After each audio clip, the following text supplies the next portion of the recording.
A important newspaper from Italy, from Milan, called Corriere del Sera, reported in February 1984, so 40 years after the war, on German restricted areas in South America. So I'm just going to read. The information is limited, and the countries are not. They were not displayed, of course, because of censorship. And so immediately after the end of the Second World War, small groups of German refugees, they settled in many of these countries in South America in completely isolated areas. So not even the people of those countries know about these areas. They know it's lots of rainforest and isolation, but they don't know about the existence of these Germans.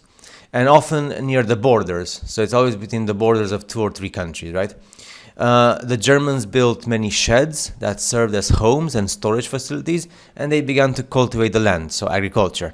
In a short time, the number of farmers increased and agricultural activity grew.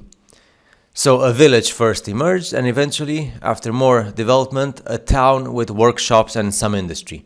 Officially, it was a large, what they call in South America, estancia.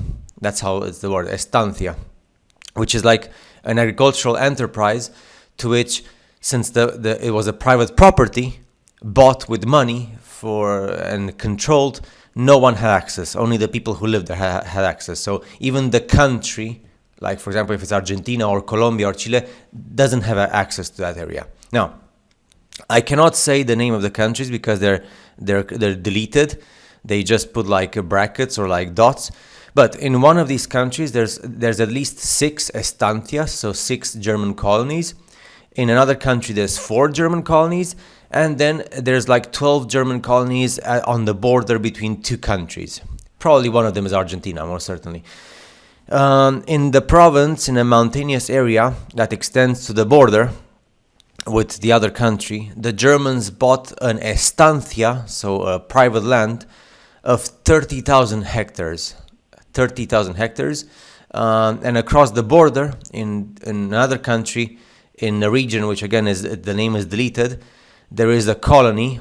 This colony belongs to former German officers, so to former German officers of the German army of the Second World War. On both sides of the border, in this country and this country, so it doesn't say the country name, there's 230 kilometers of roads, 70 bridges, 200 canals, and 230,000 square meters of houses and sheds were built by the Germans. These 2 estancias have a landing strip, they have 2 twin-engine aircraft, and a radio relay station.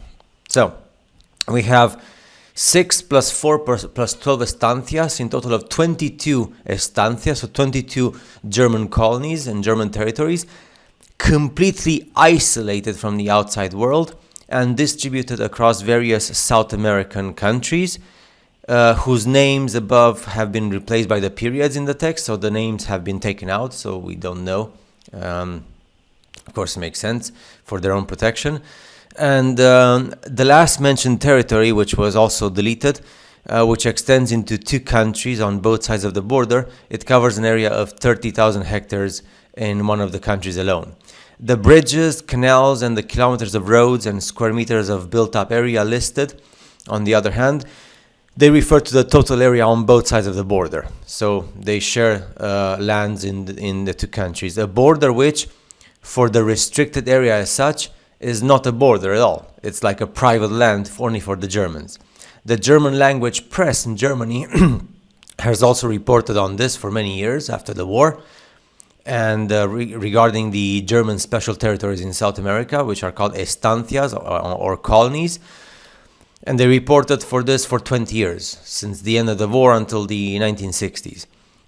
In any case, some of them are states within a state. So these German estancias or colonies, they're actual German states within the states of South America.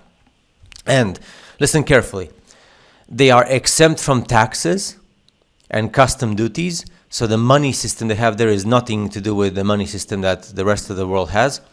And they are not subject to the police authority of the respective country. So the national police of Argentina and the national police of Colombia and Chile and other countries, they have absolutely no authority in the German colonies. So they are completely autonomous and they're completely free and independent, and the police and the army of these countries have nothing to do there. Imagine that the amount of power they have. Now, an area that originally belonged to a German industrialist family, which of course the name is not displayed for obvious reasons, this area had 800,000 acres, or which was the same to say 200,000 hectares, and was formerly considered the largest private landholding, German private landholding in South America. It lies in such a remote region in northern Argentina, very remote region. It's surrounded by dense, impenetrable rainforest that it is considered almost inaccessible. So the Argentinian government considered that there's no access there. It's just like impenetrable rainforest. There's nothing to see there, and that's it. So that's where this German family had this 200,000 hectares of land. It is said to have passed into the possession of loyalists in return for consideration and to be legally managed as a joint stock company. So I guess some of the Argentinian people have some relationship with the Germans, and with the Germans that of course have developed there and then stuff. So even up to today, they're independent. They have no relationship and unless they want to. And the government of Argentina and Colombia and Chile, which are the three main countries, also Uruguay and Paraguay, these countries have absolutely no authority. The army has no authority. The police have no authority. Of course, no other countries in Europe or like North America has any authority there. They're completely independent and isolated, and they have their own economy, their own money, their own system, their own engineers, their own industry, their own army, everything. That's the Germans who left, and of course we all know about the submarines that left Germany and everything. It's so fascinating, and this information was so it circulated for 20 years after the war, and then in 1984 it was released in Italy in the Italian newspaper, just like that, without the names, of course, because we don't have to know the names for obvious reasons. But it's super fascinating. So I hope you enjoy this as much as I do, and it would be awesome. It would be awesome. Imagine if like one day, first you have to. This is the main reason, right? So people think that this world we live in, that we know everything of it. No, there's absolutely isolated areas and lands where we have absolutely no access. Not even the military has access. So unless you go there by yourself and all of a sudden you find yourself with these Germans in completely lost areas in the middle of nowhere in the jungle without getting killed by animals and by diseases and by anything else. So unless they invite you to go inside their home, there's no way you can go, because there's so much land, there's so much territory, there's so much earth that it's impossible unless you're invited. It's fascinating. See you in the next video.